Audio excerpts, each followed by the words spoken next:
করেছে। আমার নবী এত রক্ত পড়েছে, মাথার আঘাতের কারণে বেহুশ হয়ে জমিনের মধ্যে পড়ে গেলেন। পাথরের আর একটা আঘাত লেগে আমার নবীর দুটো দাঁত জমিনের মধ্যে পড়ে যায়। নবীজির মুখ থেকেও রক্ত বের হতে আরম্ভ করেছে, কপাল ফেটেও রক্ত বের হতে আরম্ভ করেছে। উহুদের ময়দানে কাফির আর মুশরিকরা ঘোষণা করে দেয়, কদ কুতিলা মুহাম্মদ, মুহাম্মদ জমিন থেকে বিদায় হয়ে গেছে, মুহাম্মদ জমিন থেকে বিদায় হয়ে গেছে। নবীজির জবানে নবীজির ইন্তেকালের সংবাদ শুনে সব উহুদের ময়দানের সাহাবায়ে কেরামরা পাগলের মতো করে রাহমাতুল লিল আলামিনকে খুঁজতে আরম্ভ করেছে। কোথায় আমার নবী, আমার নবী কই? পাগলের মতো করে খুঁজে। আরে মহিলা একজন দৌড়ায়, ওদের ময়দানের দিকে দৌড়ায়, আর লোকজন যারা আসে তার কাছে খবর নেয় আমার নবী কেমন আছে, বলো না আমার নবী কেমন আছে।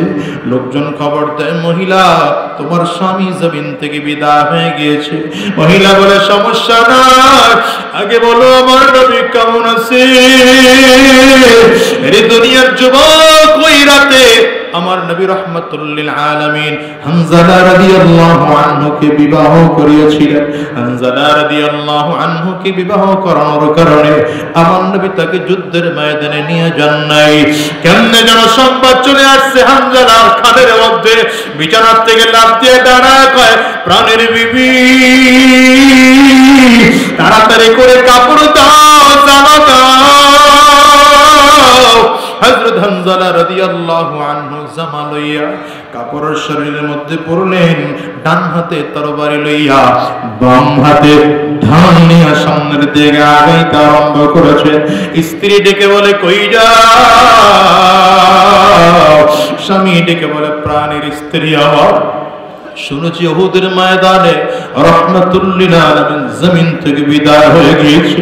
আমার নবী যদি না থাকে আমার বেঁচে গেলাম না, আমি এই জন্য উহুদের ময়দানে দৌড়াই। স্ত্রী জামাটা টান দিয়া বলে দাঁড়াও স্বামী, নাপাক অবস্থায় আছো, একটু পানি এনে দেই, গোসল করে তারপরে যুদ্ধের ময়দানে যাও। স্ত্রীর হাতটা পেছন দিকে ঝাড়া দিয়া বলে সরে যাও, সরে যাও, শুনেছি নবী না, নবী যদি না থাকে আমার বেঁচে থেকে না, আমার যদি গোসল ফরজ হয় আল্লাহ জান্নাতি পানি দিয়ে আমারে গোসল করাবে, দুনিয়ার কোন পানি দিয়ে আমি গোসল করব না। ওরে দুনিয়ার মুসলমানেরা হানজালা রাদিয়াল্লাহু আনহু পাগলের মতো করে করে দৌড়াইতেছে। যুদ্ধ শেষ হয়ে গেল। রাহমাতুল লিল আলামিন সাহাবায়ে কেরামদের মাঝে ডেকে বলে, সাহাবীরা, আমার সাহাবীদের নামে ইরানি তোরানি তুর্কি বাজা কান মুসলমান, মুসলমান তুমি তো মুসলমান। তুমি সাদা হও কি বা কালো হও, দেখো রক্ত তোমার লাল। সুখী হও কি বা দুঃখী হও, দেখো ঈমান নির্ভেজাল। তুমি সাদা হও কি বা কালো হও, দেখো রক্ত তোমার লাল। সুখী হও কি বা দুঃখী হও, দেখো ঈমান নির্ভেজাল। কাছে রাও কি বা দূরে রাও, তবু কাবাই তোমার ঘর। স্লোগানে তোমার কেঁপে ওঠে আজ পৃথিবীটা থর থর। মৃত্যু তোমায় জানায় সালাম, দূরে থাকে শয়তান। মুসলমান, মুসলমান তুমি তো মুসলমান। হে যুবক, তুমি বাঙালি হও কিংবা ইন্ডিয়া, কিংবা জার্মানি জাপানি কিংবা চাইনিজ রাশিয়া, স্প্যানিশ ডেনিশ ফরাসি কিংবা ব্রিটিশ আমেরিকান, আরবি আজমি ইরানি তুরানি তুর্কি বাজা কান। মুসলমান, মুসলমান তুমি তো মুসলমান। কাফিররা আমাদেরকে ন্যাশনালিজমের স্লোগান শিখিয়েছে, জাতীয়তাবাদের স্লোগান শিখিয়েছে, আর ইসলাম বলতে চায় গোটা পৃথিবীর মানুষ একটা বডির মতো, ঠিক কিনা? দ্বিতীয় নম্বর, এই প্রথম ন্যাশনালিজমের স্লোগান দিয়ে ঐক্য নষ্ট করলো। দ্বিতীয় নম্বর আরেক স্লোগান আমাদেরকে শিখিয়েছে, সেটা হলো পলিটিক্যাল পার্টি, অর্থাৎ রাজনৈতিক দল। বলেন কিসের দল? ঘুমায় পড়ছে মনে হয় এরা। কিসের দল? রাজনৈতিক দল দিয়ে আমাদের ঐক্য দ্বিতীয়বার বিনষ্ট করলো। এখন স্লোগান কি? আমাদের মধ্যে একজন দাঁড়ায় আমি আওয়ামী লীগ, কথা বলে না, আর একজনকে আমি বিএনপি, আরেকজনকে আমি জামাত, আরেকজন বলে আমি জাসদ, আরেকজন বলে বসত, আরেকজন বলে আমি চরমনাই। আচ্ছা, এতটুকু হলেও সমস্যা ছিল না, দল দল যার জায়গায় ছিল। কিন্তু মুশকিল হলো কোথায় জানেন?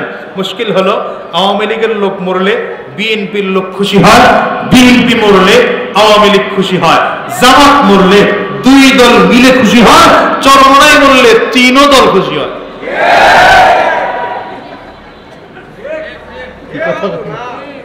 বুঝে না বুঝে না বুঝে না রে, কি কথা বল না কেন? ঠিক না? একদল আরেক দলকে কেস আর মামলা কম চলে। বিগত দিনে খালি অপরাধ ওই দল করে নাই তাই মামলা। কথা বুঝাইতে পারি না কেন? থিওরিটা কেন? ওই যে মূল থিওরি হলো জাত কি বলে, পলিটিক্যাল পার্টির স্লোগান, রাজনৈতিক দলের স্লোগান। আর এর কারণে পরিস্থিতি। আচ্ছা, আপনাদের যদি উঠার অভ্যাস থাকে তাহলে বয়ান ছাইরা দিয়ে চলে যাবো। এই অভ্যাসে আমি ওয়াজ করতে রাজি, এই কামের মধ্যেই নাই। আমি এখানে কথা বলতে বসছি, তামসা করতে বসিনি। যদি কারো মনে হয় তামসা করতেছি, আপনি উঠে হাইটা যান, সময় দিলাম, এখন তাড়াতাড়ি যান, না কোনো জরুরত নেই। আমি রাত্র 10:30টায় বসছি। আমি বসছি কয়টায়?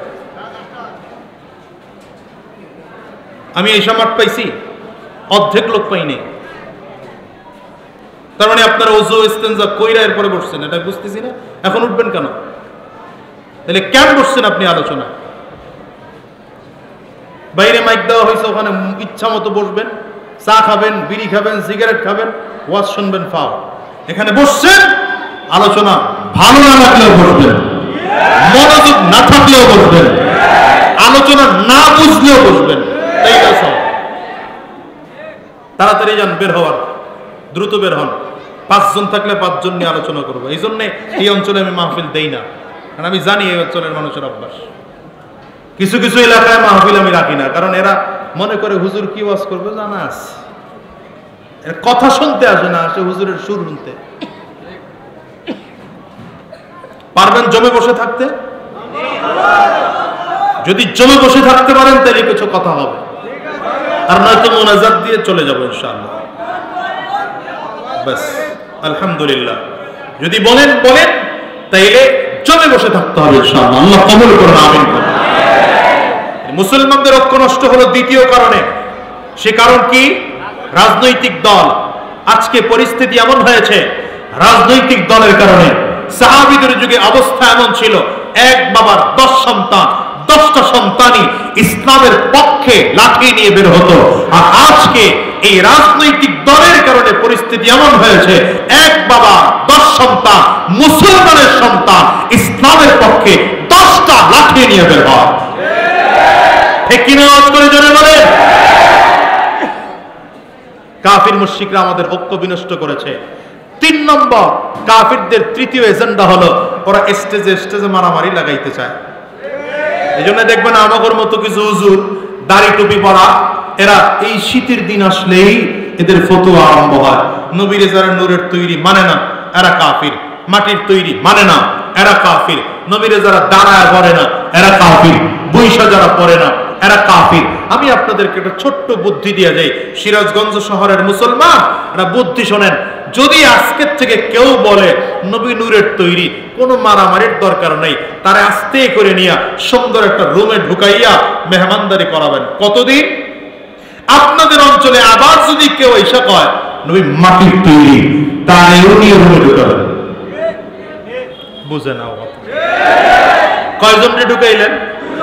2 হুজুরে ঢুকায় বলবেন মেহমানদারি যা করানো লাগবে আমরা আপনার মেহমানদারি করাবো, সংসারেরও খরচ দেব, পরিবারেরও খরচ দেব, কিন্তু 2 হুজুর মিলে এক সমাধান দেওয়ার আগ পর্যন্ত রুম থেকে বের হতে দেব না।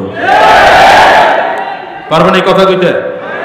আমরা আপনাদের মুখ থেকে আলাদা আলাদা কথা শুনতে চাই না, এক কথা শুনতে চাই, ঠিক কিনা বলো? কাফির মুশরিকরা চতুর্থবার মসজিদে মসজিদে মারামারি করানোর চক্রান্ত করেছে। সেটা হলো এখন নতুন ফতোয়া আরম্ভ হয়েছে, আমিন জোরে না বললে নামাজ হবে না, আমিন আস্তে না বললে নামাজ হবে না। কথা বলে না? নতুন ফতোয়া, হাত বুকে না বাঁধলে নামাজ হবে না, নাবিতে না বাঁধলে নামাজ হবে না। নাই? কথা কয় না? নাই? আচ্ছা, আমিন জোরে বলা আস্তে বলার হাদিস কোনটাই নাই। হাদিস হলো আমিন বলার, তবে দলিল ভিত্তিক কেউ মনে করে আস্তে বলা উত্তম, দলিল ভিত্তিক কেউ মনে করে জোরে বলা উত্তম। হাদিসে জোরে বলার কথাও স্পষ্ট নাই, আস্তে বলার কথাও স্পষ্ট নাই। কথা বুঝেননি? এই জন্য আমার সহজ সমাধান হলো হানাফি মাযহাবের ফতোয়া, আমিন জোরে বলা জায়েজ, আস্তে বলা উত্তম। মারামারি আছে? বুঝে না লোকজন রে, মারামারি আছে? শাফি মাযহাবের ফতোয়া, আমিন জোরে বলা উত্তম, আস্তে বলা জায়েজ। মারামারি আছে? আমাদের দেশের এই ফতোয়া, আমিন জোরে বলার জন্য মসজিদই আলাদা। আচ্ছা, এর একটা সমাধান আমি আপনাদেরকে দেই। বলেন তো, আমিন নামাজের মধ্যে সূরা ফাতিহার পরে আমিন বলা ফরজ, তাইলে ওয়াজিব, তাইলে কন্না কন্না কন্না? আপনারা বুঝেন না কথা। আমিন নামাজের মধ্যে আমিন বলা কি? দেখছেন সন্দেহ করে, কন্না সুন্নত, সবাই বলেন না? আচ্ছা, কেউ যদি আমিন বলেই নাই, তার নামাজ হবে না হবে না? একমত? আচ্ছা, আমিন না বললেও যদি নামাজ হয়, তাহলে জোরে বলা আর আস্তে বলা নিয়ে মারামারি হবে কেন? কথা হয় না? এটার জন্য মসজিদ আলাদা কেন? এটার জন্য কবরস্থান আলাদা কেন? তার মানে বুঝতে হবে এরা ইসলামের ঐক্য বিনষ্ট করতে চায়। ঠিক কিনা জোরে বলো? আমরা আজ এখান থেকে বলতে চাই, উলামায়ে কেরামদের ঐক্য বিনষ্ট করা আমরা কোনোদিন চাই না। এতদিন সমাজে ছিল কেমন জানেন? গোল টুপিওয়ালা শ্রোতা বেশি হইলে পাঁচকলকিওয়ালা হুজুরের ওয়াজ ভালো লাগতো না, আবার পাঁচকলকির শ্রোতা বেশি হইলে গোল টুপিওয়ালা হুজুরের ওয়াজ ভালো লাগতো না, আবার অন্য টুপি বেশি হইলে তাহলে জালি টুপিওয়ালা হুজুরের ওয়াজ ভালো লাগতো না। 2024-এর পরে এই জায়গা পরিবর্তন করতে হবে মুসলমান। আমরা বুঝতে চাই না, দেখতে চাই না, আমরা দেখতে চাই না কার মাথার টুপি কেমন, আমরা দেখতে চাই না কে কোন পীরের মুরিদ, আমরা দেখতে চাই না কে কোন দল করে। আমরা আজ এখান থেকে বলতে চাই, কাফিরদের ফাঁদে পা না দিয়ে, আমার দিকে তাকাও, ফাঁদে পা না দিয়ে, আরে তোমার মাথায় টুপি আছে এই স্লোগানে একত্রিত হও। তোমার মাথায় টুপি আছে, আমার মাথায় টুপি আছে, তাহলে তুমিও যাও আমিও তা। তোমার মুখেও দাঁড়িয়ে আছে, আমার মুখেও দাঁড়িয়ে আছে, তাহলে তুমিও যাও আমিও তা। তুমি আল্লাহকে রব মানো, আমিও আল্লাহকে রব মানি, তাহলে তুমিও যাও আমিও তা। তুমিও নবী মুহাম্মদুর রাসূলুল্লাহকে নবী মানো, আমিও মুহাম্মদুর রাসূলুল্লাহকে নবী মানি, তাহলে তুমিও যাও আমিও তা। আরে আমাদের মধ্যে হওয়া উচিত দল কে কোনটা করে জানি না, পথ কে কোনটা করে জানি না, মত কে কোনটা করে জানি না। দেশ রক্ষার প্রশ্ন যখন আসবে, ইসলাম রক্ষার প্রশ্ন যখন আসবে, কোরআন রক্ষার প্রশ্ন যখন আসবে, মাদ্রাসার মসজিদ রক্ষার প্রশ্ন যখন আসবে, যেমন করে আমরা 5ই আগস্টে সমস্ত বাংলাদেশের মানুষ ঐক্যবদ্ধ হয়েছিলাম, স্বৈরাচার মুক্ত বাংলা চাই, জালেম মুক্ত বাংলা চাই, তেমনি ভাবে আগামীর দিনে ঐক্যবদ্ধ হতে হবে। কে বিএনপি করো জানি না, কে জামাত করো জানি না, কে খেলাফত করো জানি না, কে হেফাজত করো জানি না, কে চরমনাই করো জানি না। দেশ রক্ষার জন্য হাতে হাত মিলিয়ে, কাঁধে কাঁধ মিলিয়ে ঐক্যবদ্ধ হয়ে বাংলার জমিনে কোরআন প্রতিষ্ঠা করতে চাই, কোরআন প্রতিষ্ঠা করতে চাই।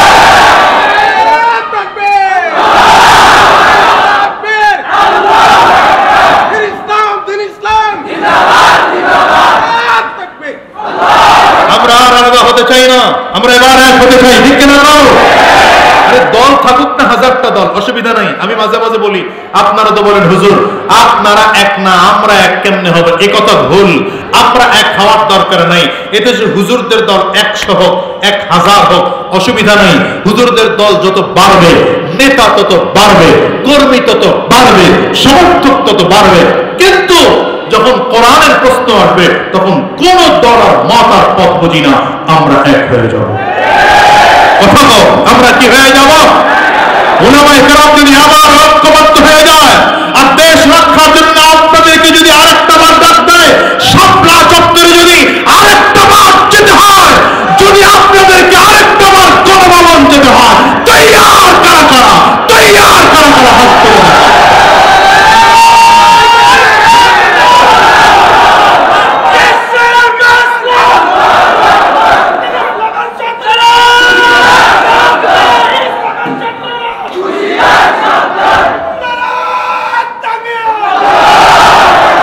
এইবার যদি কথা বুঝেন তাইলে আমার প্রশ্নের সর্বশেষ উত্তর দিবেন। আল্লাহ কয়জন? নবী কয়জন? আঙ্গুল সবাই উঁচা করতে পারেন নাই, বলেন আল্লাহ কয়জন? নবী কয়জন? কোরআন কয়টা? কাবা কয়টা? আমাদের দল কয়টা? আল্লাহ কবুল করুন, চিল্লায় বলো আমিন। আল্লাহু আহাদ আল্লাহুস সামাদ লাম ইয়ালিদ ওয়া লাম ইউলাদ ওয়া লাম ইয়াকুল লাহু কুফুয়ান আহাদ। এই জন্য বলেছে আল্লাহ পাকের পরিচয় জেনে নাও। সিরাজগঞ্জের মুসলমান, আল্লাহর পরিচয় জেনে নাও। আল্লাহ হলেন এক এবং একক। আল্লাহ পাকের সমকক্ষ দুনিয়ায় কেউ নাই। আল্লাহ তাআলা কারো মুখাপেক্ষী না। তাইলে আমার আল্লাহ যদি এক হন, আমরা সব এক হয়ে যাব, ঠিক কিনা? কেন বলি দুনিয়ার মুসলমানেরা আজকের সিরাজগঞ্জের শহরে বৈশা এত চমৎকার করে নিরাপত্তার সাথে কোরআন ও সুন্নাহর আলোচনা গুলো শোনো। সাহাবায়ে কেরামদের যুগে এত সহজ ছিল না, এত সহজ ছিল না মুসলমান। সাহাবীদের যুগে এত কঠিন। মদিনার দিন কেমনে আমাদের সিরাজগঞ্জে আসলো? এর কারণ হলো রাসূলুল্লাহ সাল্লাল্লাহু আলাইহি ওয়াসাল্লামের উহুদের ময়দানে দান মুবারক শাহাদাতের বিনিময়ে দিন এ বাংলার জমিনে এসেছে। নবীজি বেহুশ হয়ে জমিনে পড়ে যাওয়ার বিনিময়ে দিন বাংলার জমিনে এসেছে। দুনিয়ার মুসলমান যদি মনে রাখো, তাইলে নবীজির ইতিহাস জেনে নাও। উহুদের ময়দানে রাসূলুল্লাহ সাল্লাল্লাহু আলাইহি ওয়াসাল্লাম বীর বিক্রমে যুদ্ধ করতেছেন। কাফির মুশরিকরা আমার নবীকে লক্ষ্য করে বারবার করে তীর মারে। নবীজির কৌশল দিয়ে বারবার করে তীরগুলো সরিয়ে দেয়, কিন্তু হঠাৎ করে একটা তীর এসে আমার নবীর কপাল মুবারকে লেগে যায়। তীরের তো আঘাত, তীরের আঘাতের কারণে মাথার লোহার টুপি ভেঙে লোহার টুকরো নবীর মাথার খুলের মধ্যে ঢুকে যায়। রাহমাতুল লিল আলামিনের শরীর থেকে রক্ত টপ টপ টপ টপ করে পড়তে আরম্ভ করেছে। আমার নবী এত রক্ত পড়েছে, মাথার আঘাতের কারণে বেহুশ হয়ে জমিনের মধ্যে পড়ে গেলেন। পাথরের আর একটা আঘাত লেগে আমার নবীর দুটো দাঁত জমিনের মধ্যে পড়ে যায়। নবীজির মুখ থেকেও রক্ত বের হতে আরম্ভ করেছে, কপাল ফেটেও রক্ত বের হতে আরম্ভ করেছে। উহুদের ময়দানে কাফির আর মুশরিকরা ঘোষণা করে দেয়, কদ কুতিলা মুহাম্মদ, মুহাম্মদ জমিন থেকে বিদায় হয়ে গেছে, মুহাম্মদ জমিন থেকে বিদায় হয়ে গেছে। নবীজির জবানে নবীজির ইন্তেকালের সংবাদ শুনে সব উহুদের ময়দানের সাহাবায়ে কেরামরা পাগলের মতো করে রাহমাতুল লিল আলামিনকে খুঁজতে আরম্ভ করেছে। কোথায় আমার নবী?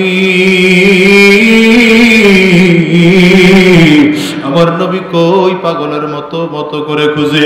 আরে মহিলা একজন দৌড়ায়, উহুদের ময়দানের দিকে দৌড়ায়, আর লোকজন যারা আসে তার কাছে খবর নেয় আমার নবী কেমন আছে, বলো না আমার নবী কেমন আছে। লোকজন খবর দেয়, মহিলা তোমার স্বামী জমিন থেকে বিদায় হয়ে গিয়েছে। মহিলা বলে সমস্যা নাই, আগে বলো আমার নবী কেমন আছে। এই দুনিয়ার যুবক ওই রাতে আমার নবী রাহমাতুল লিল আলামিন হানজালা রাদিয়াল্লাহু আনহুকে বিবাহ করিয়েছিলেন। হানজালা রাদিয়াল্লাহু আনহুকে বিবাহ করানোর কারণে আমার নবী তাকে যুদ্ধের ময়দানে নিয়ে যান নাই। কেমনে যেন সংবাদ চলে আসছে হানজালার খাদের মধ্যে, বিছানার থেকে লাফ দিয়ে দাঁড়ায় কয়, প্রাণের বিবি তাড়াতাড়ি করে কাপড় দাও, জামা হযরত হানজালা রাদিয়াল্লাহু আনহু জামা লইয়া কাপড়ের শরীরের মধ্যে পড়লেন, ডান হাতে তরবারি লইয়া বাম হাতে ধান নিয়ে সামনের দিকে আগাইতে আরম্ভ করেছে। স্ত্রী ডেকে বলে, কই যাও? স্বামী ডেকে বলে, প্রাণের স্ত্রী আমার, শুনেছি উহুদের ময়দানে রাহমাতুল লিল আলামিন জমিন থেকে বিদায় হয়ে গিয়েছে। আমার নবী যদি না থাকে আমার বেঁচে থেকে লাগলো। আমি এই জন্য উহুদের ময়দানে দৌড়াই। স্ত্রী জামাটা টান দিয়া বলে, দাঁড়াও স্বামী, নাপাক অবস্থায় আছো, একটু পানি এনে দেই, গোসল করে তারপরে যুদ্ধের ময়দানে যাও। স্ত্রী হাতটা পেছন দিকে ঝাড়া দিয়া বলে, সরে যাও, সরে যাও, শুনেছি নবী নাই, নবী যদি না থাকে আমার বেঁচে থেকে লাগলো। আমার যদি গোসল ফরজ হয়, আল্লাহ জান্নাতি পানি দিয়ে আমারে গোসল করাবে, দুনিয়ার কোন পানি দিয়ে আমি গোসল করব না। দুনিয়ার মুসলমানেরা হানজালা রাদিয়াল্লাহু আনহু পাগলের মতো করে করে দৌড়াইতেছে। যুদ্ধ শেষ হয়ে গেল। রাহমাতুল লিল আলামিন সাহাবায়ে কেরামদের মাঝে ডেকে বলে, সাহাবীরা, আমার সাহাবীদের লাশগুলো একত্রিত করো। সব সাহাবায়ে কেরাম লাশগুলো এনে এনে এনে কাতার করে দাঁড় করাইলেন। সবগুলো শোয়া আছে শহীদদের লাশ। 68টা লাশ ওখানে একত্রিত করলেন। আমার নবী ডেকে বলে, সাহাবীরা রে, আমার সাহাবী আরো 2 জন শহীদ হয়েছে, এখানে 68 জন আছে। আমি নবী দেখেছি আরো 2 জন সাহাবী শহীদ আছে, কারণ গতকাল আমি স্বপ্ন দেখেছি 70টা উট কুরবানি করতেছি। আমার বুঝতে বাকি নাই, আমার আরো 2 জন সাহাবী শহীদ অবস্থায় আছে। খুঁজে বের করো, তাদেরকে তাড়াতাড়ি করে খুঁজে বের করো। সাহাবায়ে কেরাম কোথাও খুঁজে পায় না। লম্বা সময় খোঁজাখুঁজি করার পরে গিয়ে দেখে পাহাড়ের কিনারায় একজন মানুষের আঙ্গুল একটা দেখা যায়। আঙ্গুল দেখে একটু সামনের দিকে আগাইলেন, দেখলেন পাহাড়ের কিনারার মধ্যে হাতের কবজি পড়ে আছে দেখা যায়। আর একটু সামনের দিকে আগায় দেখলেন হাতের কনুই পড়ে আছে দেখা যায়। আর একটু সামনে গিয়ে দেখলেন পায়ের একটা অংশ পড়ে আছে দেখা যায়। একজন মানুষকে কাটতে কাটতে কাটতে কাটতে 70টা টুকরা করেছে কাফিররা।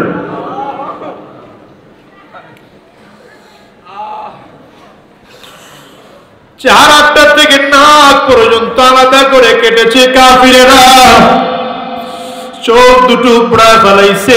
সাহাবায়ে কেরাম চিনতে পারে না এটা কার লাশ, কোন শহীদের লাশ চিনতে পারে না। সাহাবীরা 2 জন ওখানে দাঁড়িয়ে কান্না আরম্ভ করেছে।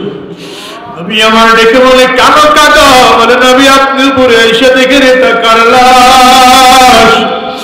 আমার নবীজি উপরে ওইটা চোখের পানিগুলো ফেলে বাচ্চাদের মতো করে চিল্লায় কাঁদতে আরম্ভ করেছে। বলে, তোমরা চিনো না, এটা আমার প্রাণ প্রিয় চাচা আমির হামজার লাশ। ছোটবেলা থেকে আমি আমার চাচার সাথে বড় হয়েছি, এটা আমার চাচার লাশ। ওরে দুনিয়ার মুসলমানেরা, নবীজি নিজের থেকে মাথার পাগড়িটা নামাইয়া জমিনের মধ্যে রেখে নিজে এক একটা টুকরা গুলো এনে পাথর ওই পাগড়ির উপরে রাখলেন। আমার নবী নিজে গিড়া লাগায় ওই লাশের পাশে নিয়ে আরো একটা লাশ রাখলেন। এখন 69টা লাশ হয়েছে। আমার নবী ডেকে বললেন, আরো একজন আমার সাহাবী শহীদ আছে, কে আছে খুঁজে দেখো। সব সাহাবীরা খুঁজে কোথাও খুঁজে পায় না। হঠাৎ করে তাকিয়ে দেখেন উহুদের প্রান্তর থেকে একজন মহিলা লাল কাপড় উড়াইতেছে আর জোরে জোরে ডাকে, নবী আমার। সব সাহাবীকেই তো আপনি গোসল ছাড়া দাফন দিবেন, কারণ শহীদদেরকে গোসল ছাড়া দাফন দেওয়া ইসলামের বিধান। কিন্তু পয়গম্বর আমার স্বামীও শহীদ, আমার স্বামীর আপনি গোসল ছাড়া দাফন দিবেন না। রাহমাতুল লিল আলামিন বলেন, মাগো কে তোমার স্বামী বলো না। মহিলা ডাক দিয়া বলেন, পয়গম্বর আমার স্বামী আপনার প্রিয় সাহাবী, গতকাল যাকে আমার সাথে বিয়ে পড়িয়ে দিয়েছিলেন আমার স্বামী হানজালা। বলে, ও তো পাশের ঘরে। কয়, না না, ও আপনার ইন্তেকালের খবর বুয়া শুনেছে, ও দৌড়া চলে আসছে ওদের ময়দানে নবী। আমার নবী সাহাবায়ে কেরামদেরকে বলে, হামজার লাশটা খুঁজে বের করে দেখো কই। জিবরিল কানের কাছে এসে মুখ লাগায় দিয়া বললেন, পয়গম্বর, হামজার লাশ গোসল করানোর জন্য খুঁজতে হবে না। আসমানের দিকে মাথা উঁচু করে তাকায় দেখেন আল্লাহ তাআলা জান্নাতে ফেরেশতার মাধ্যমে জান্নাতের পানি দিয়ে গোসল করাইয়া আপনার সাহাবী নিয়ে আসতেছে। আল্লাহু আকবার চিল্লায় আওয়াজ দিয়ে জোরে বলো। রহমাতুল লিল আলামিনের দিকে কপাল দিয়ে টপ টপ করে রক্তগুলো পড়তেছে। আমার নবী হাতটা চেহারার মধ্যে রাখলেন, হাত সামনের দিকে আনলেন, তাকিয়ে দেখে হাত পুরোটা রক্তে ভিজে গেছে। আমার নবী রহমাতুল লিল আলামিন জীবনে কোনোদিন বদদুয়া দেন নাই, আজকে নবীজির জবান থেকে বদদুয়া বের হয়ে গেল। কাইফা ইউফলিহু কওমুন দাম্মা ওয়াজহা নবিয়্যিল্লাহ, আরে যেই জাতি নবীর জিহাদ থেকে রক্ত ঝরায় সেই জাতি কেমনে সফল কাম হবে। রব্বে কারীম ডাকতে, পয়গম্বর আপনার চেহারা থেকে রক্ত ঝরেছে, এই জন্য বুঝি আপনি বেজার। নবী বলেন, না গো মালিক, না না, আমার চেহারা থেকে যত রক্ত ঝরে আমি নবী তত খুশি। কেন? আমি ওই যে উহুদের ময়দানে গিয়েছি, মার খাইছি, আমি তায়েফের জমিনে গিয়েছি, মার খেয়েছি, তারপরে বদদুয়া করি না। ওরে দুনিয়ার মুসলমানেরা, তায়েফের জমিনে রহমতে আলম সাল্লাল্লাহু আলাইহি ওয়াসাল্লাম যখন গেছে, তায়েফের কাফির মুশরিকরা ছোট ছোট বাচ্চাদের হাতে রাবারের গুলিগুলো দিয়া, ছোট্ট ছোট্ট পাথরের টুকরাগুলো দিয়া বলে, মক্কা থেকে একটা পাগল আসছে, ওরে তাড়াতাড়ি করে মেরে মেরে বিদায় কর। বাচ্চাগুলো বুঝে না, ওরা আমার নবীর দিকে লক্ষ্য করে তীরগুলো মারে, আর পাথরের টুকরাগুলো এত জোরে মারে। নবীজির পাল্লক ছেলে যায়েদ ইবনে হারেসা রাদিয়াল্লাহু আনহু বলে, আমি সেদিন আমার নবীর সাথে ছিলাম, এক একটা পাথরের টুকরা আমার নবীর দিকে তাকায় দেখি, চামড়াগুলো ভেদ করে পাথরের টুকরাগুলো নবীজির গোশতের মধ্যে ঢুকে যায়। আমার নবীজির রক্তগুলো টপ টপ করে, সমস্ত রক্তগুলো শরীর বেয়ে বেয়ে পড়ে। নবীজির রক্ত এত পরিমাণ জমিনে পড়েছে, আমার নবীর পায়ের জুতা পায়ের সাথে লেগে গিয়েছে, আমার নবী খুলতে পারেন না। রহমাতুল লিল আলামিন বারবার করে সামনের দিকে আগায়। কাফেররা এমন মার মেরেছে, মারতে মারতে আমার নবীকে বেহুশ করে জমিনে ফালায় রাখছে।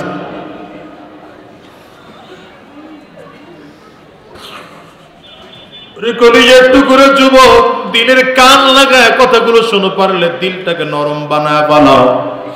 কারণ নবীর দ্বীনের জন্য কথাগুলো শুনে যদি দিলটাকে নরম করতে পারো, কিয়ামতের ময়দানে মালিকের সামনে দাঁড়ায় বলবা,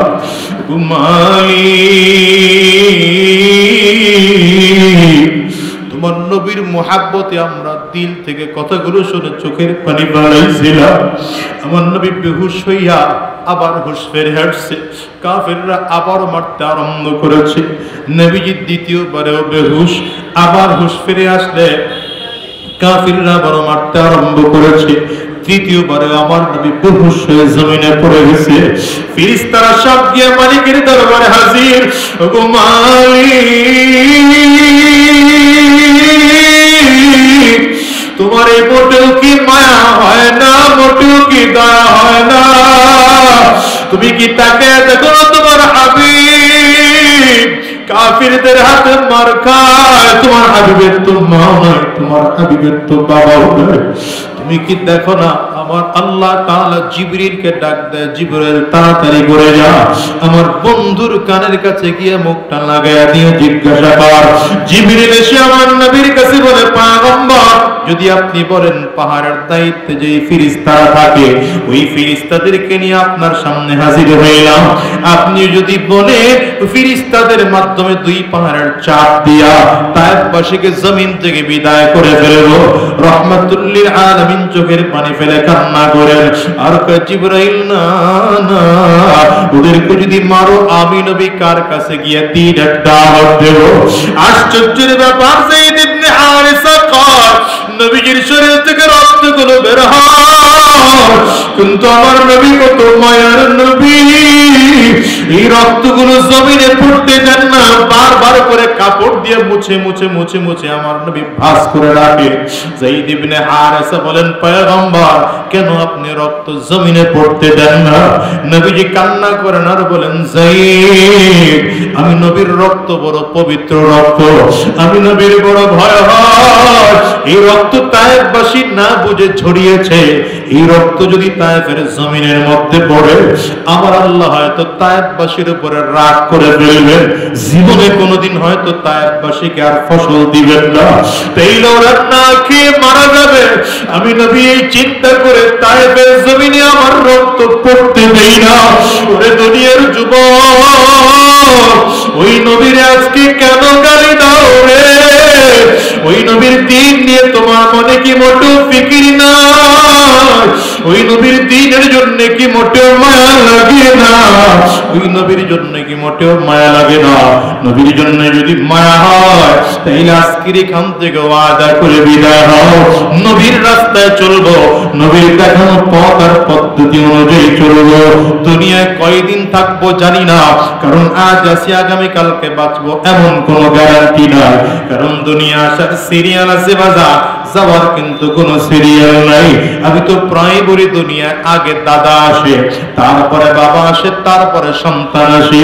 যাওয়ার সময় এমন হয় দুনিয়ার দাদা থাকে, নাতি জমিন থেকে বিদায় হয়, বাবা দুনিয়া থেকে, সন্তান জমিন থেকে বিদায় হয়। বাজান যেমন হয় কি হয় না? চিল্লায় আওয়াজ করে কও। আজকের এই মাহফিলে এমন মানুষ এখানে হাজির যাদের ঘরে মা নাই, যাদের ঘরে বাবাও নাই, আছে না নাই? চিল্লায় বলো না। আমি আজাদের ঘরেও তো আমার মা নাই। আমার মতো কে কে মা হারিয়েছো বাজান? হাত খোলা উঁচা করে একটু দেখাও। কার কার বাবা নাই তোমরাও হাত উঁচা করে দেখাও বাজান। হাতগুলো নামায়ও না, তুলে রাখো।